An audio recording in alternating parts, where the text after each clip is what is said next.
പോരാട്ട ചൂടിൽ പാലക്കാട് ത്രികോണ മത്സരം നടക്കുന്ന പാലക്കാട് പ്രചാരണം ശക്തമായതോടെ തെരഞ്ഞെടുപ്പ് ആവേശത്തിന് ചൂടേറി.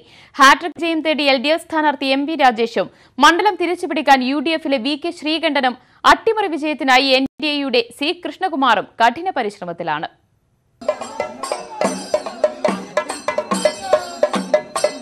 മൂന്നാം ഘട്ട പ്രചാരണത്തിലാണ് LDF സ്ഥാനാർത്ഥി MP രാജേഷ്. ഹാട്രിക് വിജയം തേടി മണ്ഡല പര്യടനം നടത്തുന്ന രാജേഷിന് MP എന്ന നിലയിൽ കഴിഞ്ഞ 10 വർഷം നടത്തിയ പ്രവർത്തന നേട്ടങ്ങളാണ് വോട്ടർമാർക്ക് മുന്നിൽ അവതരിപ്പിക്കാനുള്ളത്.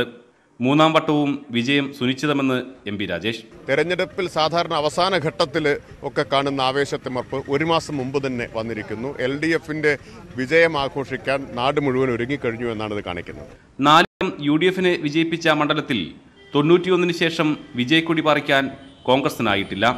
എന്നാൽ ഇത്തവണ മണ്ഡലം തിരിച്ചുപിടിക്കുമെന്ന ആത്മവിശ്വാസത്തിലാണ് UDF സ്ഥാനാർത്ഥി VK ശ്രീകണ്ഠൻ. വ്യക്തികളെ കണ്ട് വോട്ടഭ്യർത്ഥിക്കുന്നതിനോടൊപ്പം എല്ലാ ദിവസവും റോഡ് ഷോയും നടക്കുന്നു. നരേന്ദ്രമോദിയുടെ നെറികെട്ട ഭരണം അവസാനിക്കണം. പിണറായി വിജയന്റെ ഈ ദുർഭരണം അവസാനിക്കണം. പാലക്കാട് ജില്ലയെ രാഷ്ട്രീയ അടിമത്തത്തിൽ നിന്ന് മോചിപ്പിക്കണം. ജനങ്ങൾ ആഗ്രഹിക്കുന്നു. വലിയ ഉത്സാഹത്തിലാണ്, വലിയ ആവേശത്തിലാണ്.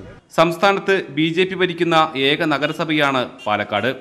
അതുകൊണ്ട് തന്നെ ഇത്തവണ അട്ടിമറി വിജയം ഉറപ്പാണെന്ന് NDA സ്ഥാനാർത്ഥിയും നഗരസഭ വൈസ് ചെയർമാനുമായ C കൃഷ്ണകുമാർ.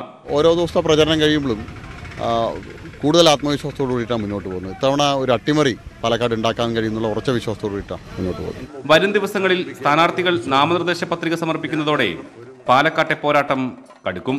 News 18 പാലക്കാട്.